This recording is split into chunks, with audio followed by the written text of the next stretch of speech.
انسانوں کی اکثریت تو ان پر مشتمل ہے جو بے حس ہوتے ہیں اور غبی ہوتے ہیں. جو ہو جائے ڈھیٹ انسان، کسی چیز کی کوئی خاص، بس اپنی فکر ہے، اپنے بطن اور فرج کے تقاضے ہیں، مال جمع کرنا ہے، اس سے آگے کوئی اور فکر نہیں، کوئی سوچ نہیں، کوئی احساسات نہیں.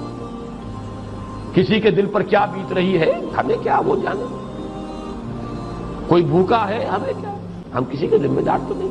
لا ابالی، جیسے آ چکا ہے پچھلی صورت میں، من بخل واستغنی استغنا. ان لوگوں کو چھوڑ دیجئے تو ایک اقلیت انسانوں کی ایسی ہوتی ہے جن کے لیے میں دو لفظ اب استعمال کر رہا ہوں، ذہین اور حساس. ذہین اور حساس لوگوں میں قبض اور بسط کی کیفیت، یہ مختلف سائیکلز ہیں جو آتی رہتی ہیں. کبھی طبیعت میں پشمردگی ہے، دل بجھا ہوا سا ہے، کچھ نا امیدی سی ہے، خود اپنے اوپر اعتماد کی کمی محسوس ہو رہی ہے، مجھ میں صلاحیت نہیں ہے، میں کچھ نہیں کر سکتا.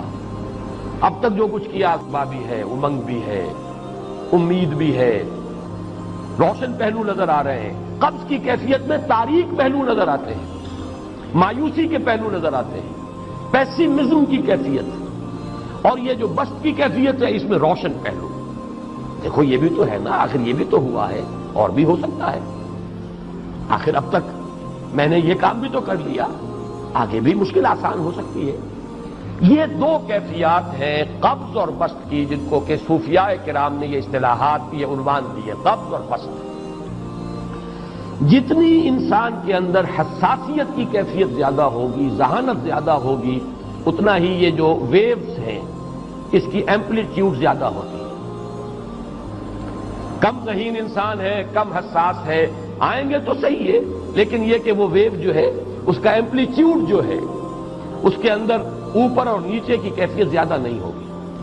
لیکن جتنا یہ معاملہ بڑھتا ہے یہ جو ویو ہے اس کی ایمپلیٹیوڈ بڑھتا چلا جاتا ہے. لیکن نارمل انسان کا معاملہ یہ ہے کہ یہ حدود کے اندر رہے.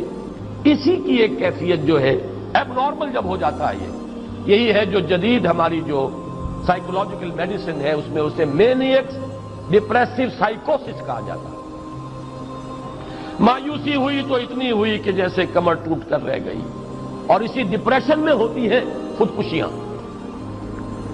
خودکشی کر جاتا ہے ڈپریشن. کچھ روشن پہلو نظر ہی نہیں آ رہا. اور جب کیفیت ہوتی ہے انشراح کی تو آدمی خوب بھاگ رہا ہے، دوڑ رہا ہے، امنگ ہے، محنت ہے، دوڑ رہا ہے، امیدیں ہیں. اب ہر چیز کا روشن پہلو نظر آ رہا. عجیب ہے یہ. اصل میں مجھے کچھ تجربہ بھی ہوا ہے، ہمارے خاندان میں بھی یہ مرض موجود رہا. میرے والد مرحوم کافی طویل عرصے اس مینیک ڈپریسو سائیکوسس کے مریض رہے. کچھ ہوتا ہے یہ معاملہ. ویسے بھی شاید ہمارا خاندان جو ہے اس کیٹیگری میں آتا ہے جس میں ذہانت نسبتاً کچھ زیادہ ہے، حساسیت بھی نسبتاً کچھ زیادہ ہے. یہ دوسری بات ہے کہ کوئی شخص جو ہے یہ فلسفے کے طور پر اختیار کر لے کہ اپنے آپ کو ڈھیٹ بنا لینا ہے، یہ فلسفہ بھی بن سکتا ہے. لیکن یہ ہے کہ اگر آدمی چھوڑ دے اپنی طبیعت کو تو یہ دونوں کیفیات آتی ہیں. انہی کیفیات میں اگر یہ جو اپورڈ اینڈ ڈاؤنورڈ موومنٹ ہے یہ ایک حد سے نکل جائے تو یہ بیماری ہے مینیک سائیکوسس، مینیک ڈپریسو سائیکوسس. اس میں جب آدمی ہوتا ہے وہ اپر کیفیت میں تو اس کے اندر بڑی عظیمت ہے، روشنی ہے، امید ہے، لوگوں سے گفتگو کر رہا ہے، حق بول رہا ہے، خوب جو ہے محفل کے اندر. اب وہ محفل میں اسے دلچسپی محسوس ہو رہی ہے اور اسے ہر چیز کا روشن پہلو نظر آ رہا ہے. خود اپنے وجود کا بھی روشن پہلو، دوسروں کے وجود کا بھی. دوسروں کی بات میں سے بھی وہ اچھا پہلو تلاش کریں گے، وہ برا پہلو تلاش نہیں کریں گے. جب دوسری کیفیت ہے ڈپریشن کی، ہر ایک کی بات میں کوئی برائی نظر آئے گی. کوئی اس کی نیت کا فطور ہے، کوئی فساد ہے، کوئی یہ جو ہے بدنیتی کے ساتھ یہ بات کر رہا ہے، کوئی خیر کہیں ہے ہی نہیں، برائی ہی برائی ہے، مایوسی ہی مایوسی ہے، بدلی ہی بدلی. یہ ہے در حقیقت وہ کیفیت. اس کو غالب نے بہترین انداز میں تعبیر کیا ہے.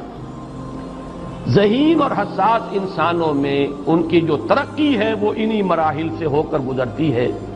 ہر قبض کے بعد جب بسط آتا ہے تو آگے ترقی ہوتی ہے. جس کو آپ کہتے ہیں بائی لیپس اینڈ باؤنس، آدمی جو ہے چھلانگ لگاتا ہے، گویا کہ ایک درجہ جو پہلے تھا اس سے آگے درجہ انسان کا جو ہے اس سے بلندر پوزیشن پر انسان پہنچتا ہے۔ ہر قبض کے بعد جو نیا بست آتا ہے وہ ایک نئی کیفیت، نئی شان، نئی بلندی، نئی رفعت لے کر آتا ہے۔ اس کو غالب نے تعبیر کیا ہے بہت خوبصورت انداز میں، رکتی ہے میری تباہ تو ہوتی ہے رواں اور۔ یہ ہے وہ معاملہ جو ان آیات مبارکہ کے پس منظر میں ہے۔ اسی لیے اب میں آپ کو اس کا حوالہ دے رہا ہوں، تفسیر مظہری میں قاضی ثناء اللہ پانی پتی رحمت اللہ علیہ نے بہت عمدہ بات فرمائی ہے کہ حالت قبض اگر کسی شخص پر طاری ہو تو اس حال میں اکسیر کا درجہ رکھتی ہے یہ سورہ مبارکہ، اس لیے کہ یہ نازل ہوئی ہے محمد الرسول اللہ صلی اللہ علیہ وسلم پر اسی حالت قبض میں۔ اس میں اب اللہ تعالیٰ فرما رہے ہیں والضحیٰ، قسم ہے دن کے دھوپ چڑھنے کے وقت کی، واللیل اذا سجا، اور قسم ہے رات کی جبکہ وہ چھا جائے یا ساکن ہو جائے، سجا کے دونوں معنی سکون۔ ما ودعک ربک وما قلی، آپ کے رب نے آپ کو رخصت نہیں کیا ہے، نہ ہی وہ آپ سے ناراض ہوا ہے۔ وللآخرۃ خیر لک من الاولی، اور اس کے بعد جو وقت آئے گا اس قبض کے بعد وہ پہلی سے بھی بہتر ہوگا۔ وَلَسَوْفَ يُعْطِيكَ رَبُّكَ فَتَرْضَىٰ، ان قریب آپ کا رب آپ کو اتنا کچھ دے گا، اتنا کچھ دے گا، آپ کی محنتوں کے وہ نتائج سامنے آئیں گے کہ آپ راضی ہو جائیں گے۔ الم یجدک یتیما فآویٰ، کیا اس نے اے محمد آپ کو نہ پایا کہ آپ یتیم تھے پھر پناہ دی، آپ کے لیے بندوبست کیا۔ وَوَجَدَكَ ضَالًّا فَہَدَىٰ، اور پھر جب آپ شعور کی پختگی کو پہنچے اور غور و فکر کا مرحلہ آیا، حقائق میں انسان کو سوچ بچار کا مرحلہ آیا اور آپ کو دیکھا کہ آپ تلاش حقیقت میں سرگرداں ہیں تو ہدایت دی۔ وَوَجَدَكَ عَائِلًا فَأَغْنَىٰ، اور پایا آپ کو تنگ دست تو غنی کر دیا۔ فَأَمَّا الْيَتِيمَ فَلَا تَقْهَرْ، ہم نے آپ کو یتیم پایا، پناہ دی، اب آپ بھی یتیم کے سرپرستی کیجئے، کسی یتیم کو اس کے اوپر کوئی جبر نہ ہو، سختی نہ ہو۔ وَأَمَّا السَّائِلَ فَلَا تَنْهَرْ، اور آپ جب کہ تلاش حقیقت میں سرگرداں تھے تو ہم نے آپ کو ہدایت دی، اسی طریقے سے اب آپ کو بھی کوئی شخص سائل بن کر آپ کے پاس آئے سوال کرے، اسے جھڑکنا نہیں ہے۔ وَأَمَّا بِنِعْمَةِ رَبِّكَ فَحَدِّثْ، اور جو ہدایت تمہیں دی ہے ہم نے اب اسے عام کرو، یہ نعمت ہے، آپ کے رب کا انعام ہے، یہ ہدایت جو آپ کو عطا ہوئی ہے اس کو بیان کرو۔